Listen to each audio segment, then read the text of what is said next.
اما بعد فاعوذ باللہ السمیع العلیم من الشیطان الرجیم بسم اللہ الرحمن الرحیم وَلِكُلٍّ وِجْهَةٌ هُوَ مُوَلِّيهَا فَاسْتَبِقُوا الْخَيْرَاتِ أَيْنَمَا تَكُونُوا يَأْتِ بِكُمُ اللَّهُ جَمِيعًا إِنَّ اللَّهَ عَلَى كُلِّ شَيْءٍ قَدِيرٌ۔ پیچھے چونکہ جو تذکرہ چلتا آ رہا ہے وہ مسجد حرام یعنی تحویل قبلہ کے حوالے سے، تو یہاں اسی کی طرف اشارہ ہے کہ وَلِكُلٍّ وِجْهَةٌ، ہر ایک کے لیے وجہتن ایک سمت ہے، وَلِكُلٍّ وِجْهَةٌ اور ہر ایک کے لیے ایک سمت ہے، ہوا مولیہا وہ اسی کی طرف منہ پھیرے، فاستبقوا الخیرات پس خیرات کی طرف سبقت کرو، ایک دوسرے سے آگے بڑھنے کی کوشش کرو، اینما تکونوا جہاں کہیں بھی تم ہوگے، یاتی بکم اللہ جمیعا لے آئے گا تم سب کو اللہ تعالیٰ، یاتی لے آئے گا بکم اللہ تم کو اللہ تعالیٰ جمیعاً تمام کے تمام کو، ان اللہ بے شک اللہ تعالیٰ علی کل شیء قدیر ہر چیز پر قدرت رکھنے والے ہیں۔ ہر ایک آدمی کے لیے ایک سمت ہے، اسی کی طرف وہ منہ پھیر رہا ہے۔ تو اس کا ایک مطلب تو عام طور پر وہ جو قبلہ خانہ کعبہ ہے وہ اللہ کے حکم سے آپ صلی اللہ علیہ وسلم اور آپ کے ماننے والے ان کا قبلہ بن گیا، اور یہودیوں کا بیت المقدس، عیسائیوں کا بھی بیت المقدس، فرمایا ہر ایک کا اپنی اپنی ایک سمت ہے، اسی کی طرف منہ کر کے وہ اپنی عبادت کرتے ہیں۔ لیکن ساتھ ہی اللہ تعالیٰ نے فرما دیا کہ فاستبقوا الخیرات، تم نے نیکی کی طرف سبقت کرنی ہے، ایک دوسرے سے آگے بڑھنے کی کوشش کرنی ہے۔ دوسرا معنی وَلِكُلٍّ وِجْهَةٌ هُوَ مُوَلِّيهَا، ہر ایک کے لیے ایک طریقہ ہے، وہ اس کے مطابق چل رہا ہے،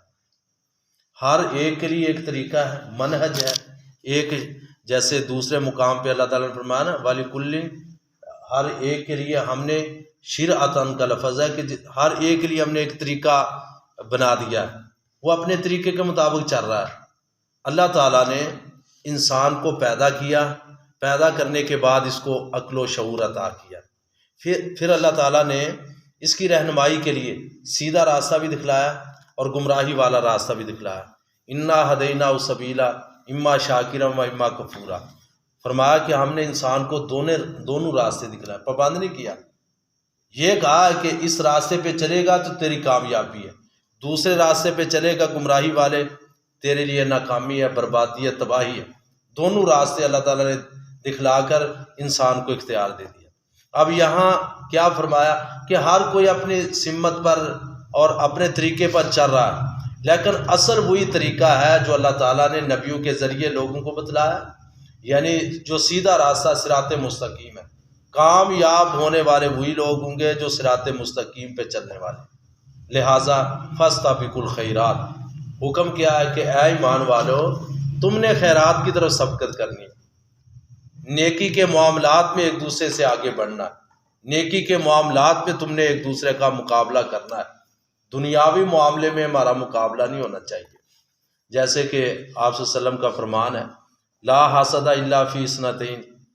کہ دنیا میں کوئی ایسا انسان نہیں جو قابل رشک ہو ما سوائے دو آدمیوں کے۔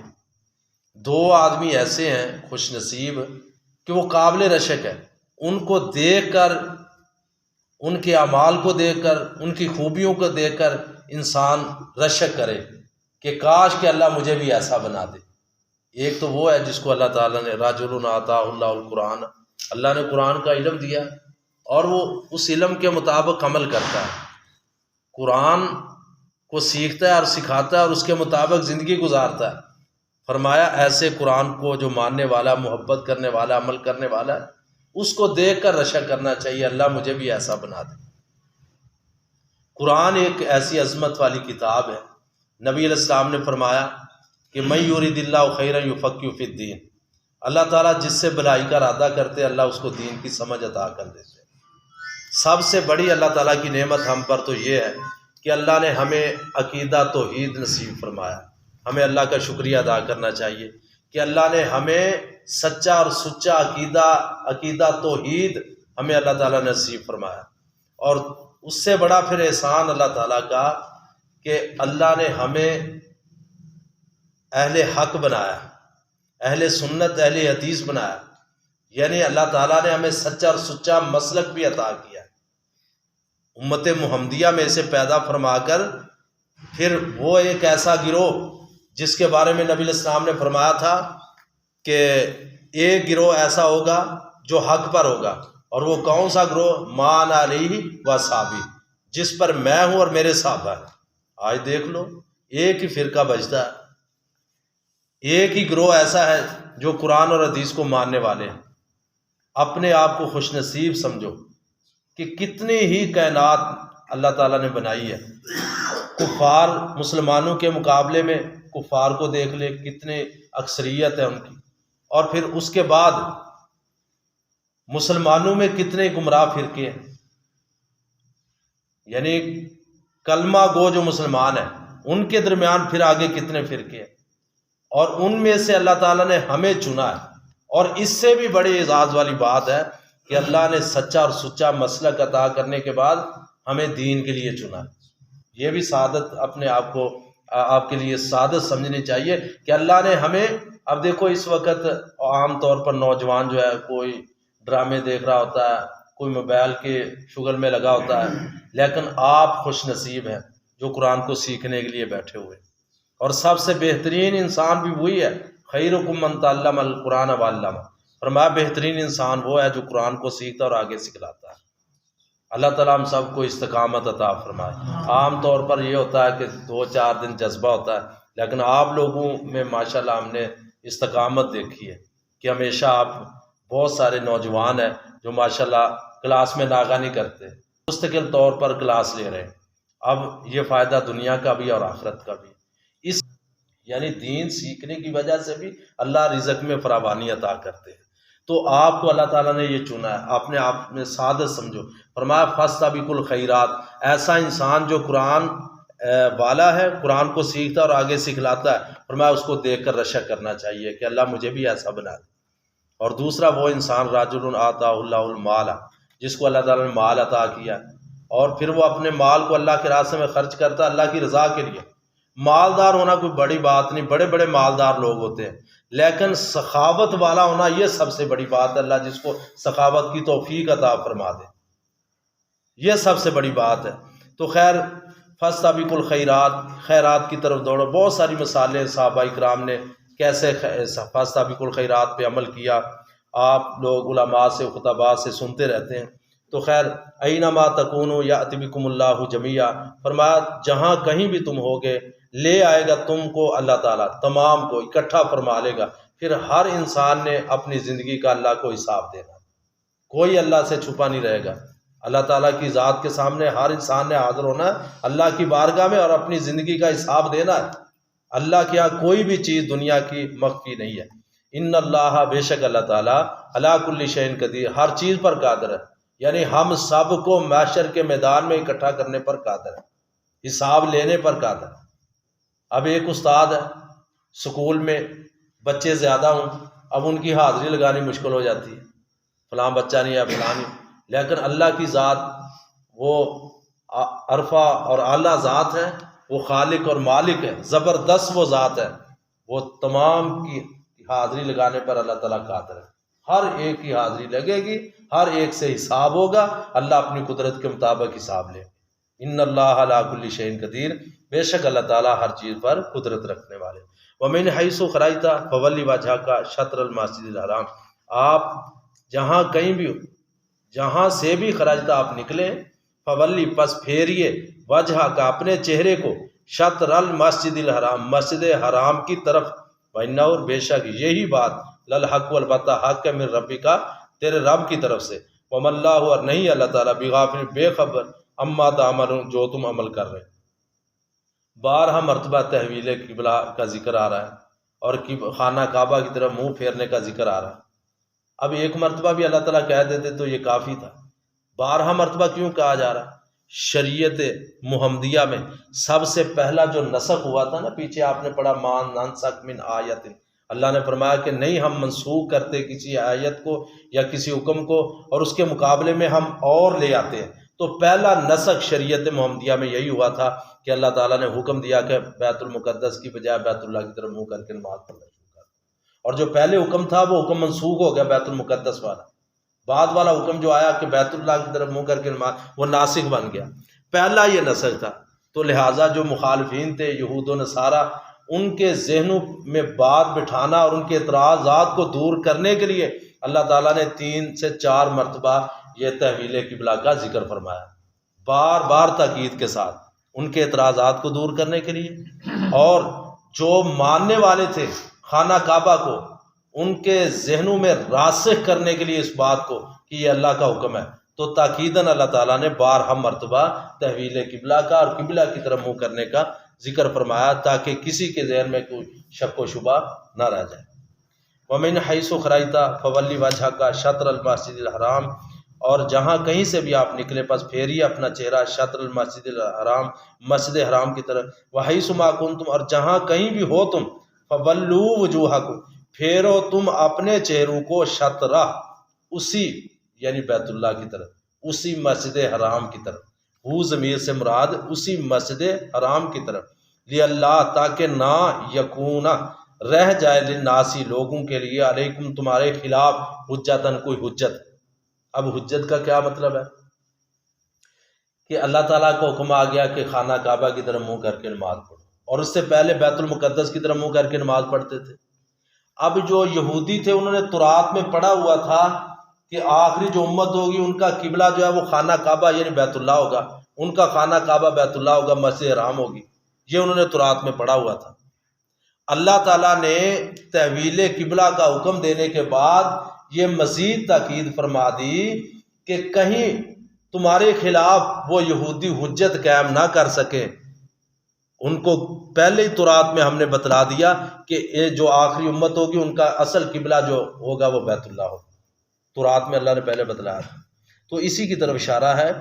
کہ اللہ، تاکہ نہ یکونا رہ جائے للناسی لوگوں کے لیے، علیکم تمہارے خلاف حجتن کوئی حجت۔ اس سے ثابت ہوتا ہے کہ ان کو پتہ تھا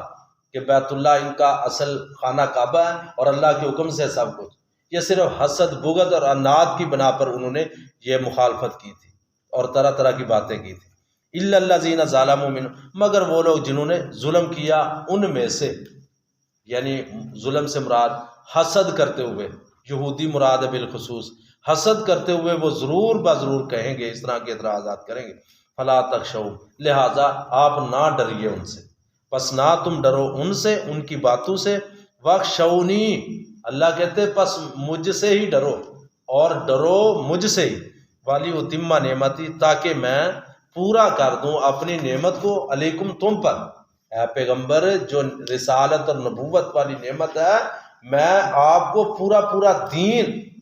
جو نبوت اور رسالت کے ذریعے آپ کو دینا چاہتا ہوں۔ یہی وجہ ہے کہ جب دین مکمل ہوا تو حجۃ الوداع کے موقع پر اللہ تعالیٰ نے آسمان سے قرآن نازل فرما کر کہہ دیا، الیوم اکملت لکم دینکم واتممت علیکم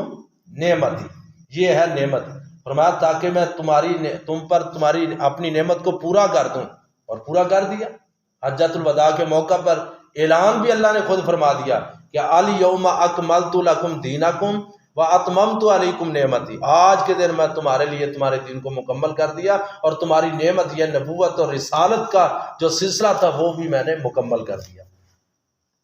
ورضیت لکم الاسلام دینا، اور تمہارے دین کے اسلام ہونے کے اعتبار سے میں تم پر راضی ہو گیا۔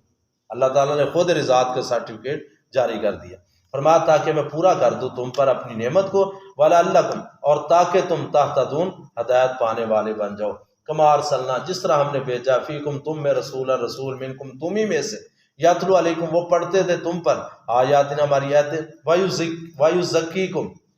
اور وہ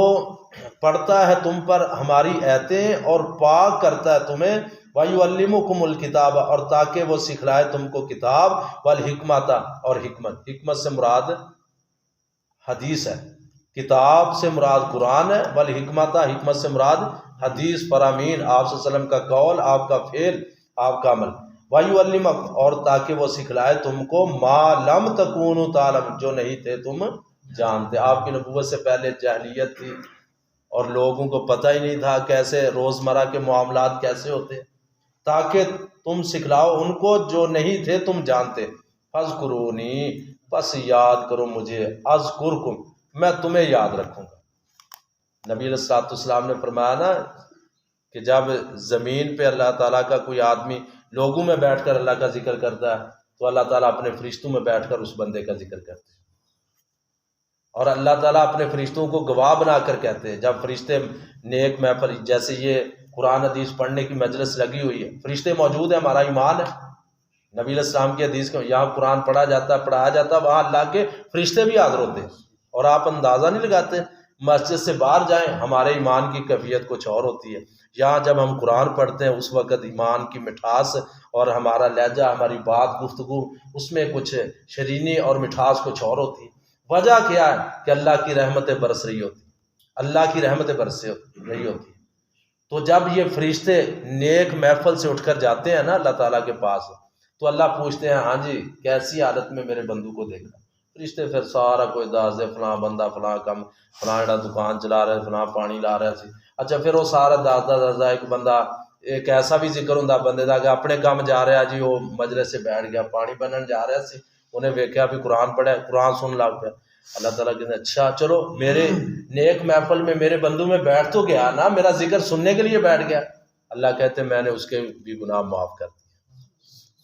تو انشاءاللہ ہمارا ایمان اگر سارے دن کے ہمارے چھوٹے موٹے کو گناہ